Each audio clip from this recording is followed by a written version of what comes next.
Hello, this is Daniel from speedcubing.org, and in this video I'm going to attempt to explain the basics of 5x5 solving as a kind of introduction, because there's no point making a tutorial for a 5x5 because it shouldn't be too difficult to figure out if you've already solved a 4x4. If you don't know how to solve a 4x4, I recommend you go and check out my instruction guide for a 4x4 in the description below.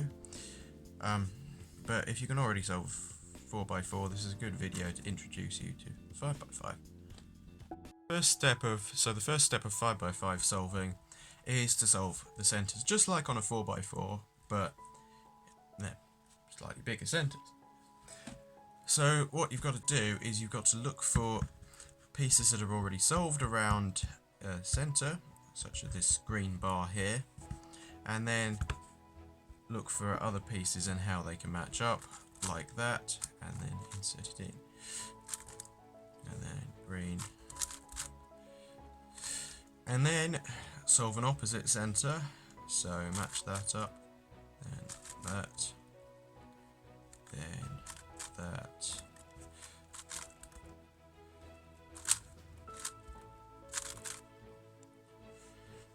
Okay, and then you can do things like this. So here we have that bar there, and insert that in like that.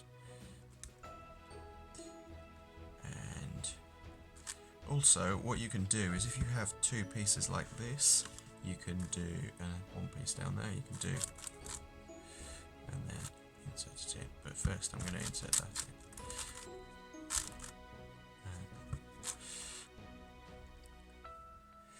in. Now we need to do the last two centres. Now you can actually learn a bunch of algorithms for this, but very few people do because it's pretty intuitive.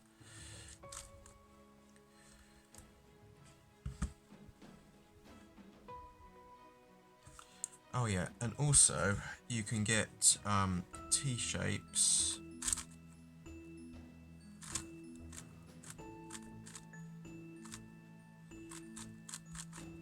like this, and when you get them you can just insert one piece like this into there and move it up, and that can be quite useful sometimes.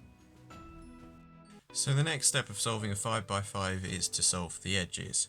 Now, as a general rule, I'd recommend that you always go for the easiest edge piece to solve first, because if you start having to think about saving things, that's more effort, and actually, while you do stuff, like solve this edge here, other things might change. So I'd recommend always doing whatever looks easiest and not trying to be clever and do it more complicated at the moment.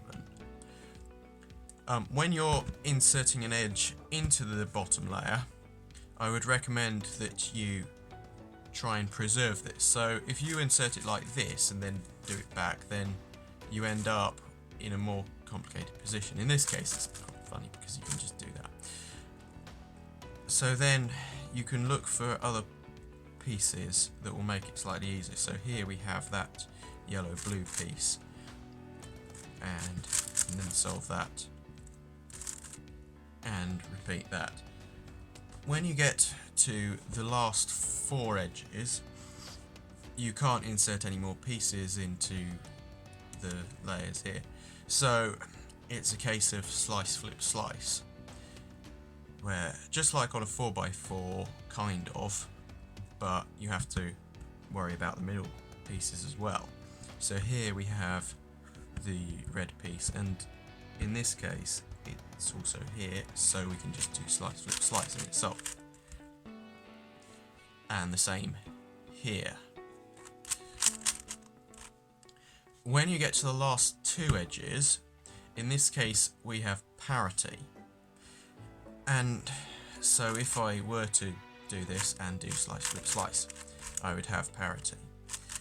Now there are 12 parity last two edge cases, and when you're more advanced I recommend you learn more, but to start out I'd recommend that you just learn this algorithm, which will help in almost every case because it will solve the parity and put you into a non-parity last two edge case. So 2r u2, 2r2 u2, 2r prime u2, 2r u2, 2r prime u2, 2r u2, and in this case that puts you into just a simple slice flip slice like that. And in almost every last two edge case that will be useful to some extent, so I recommend that you learn that. Obviously the last step is just the standard 3x3 stage, which is no issue. I mean, if you can solve a 4x4 then you can certainly solve a 3x3, so just do whatever you would normally do to solve it.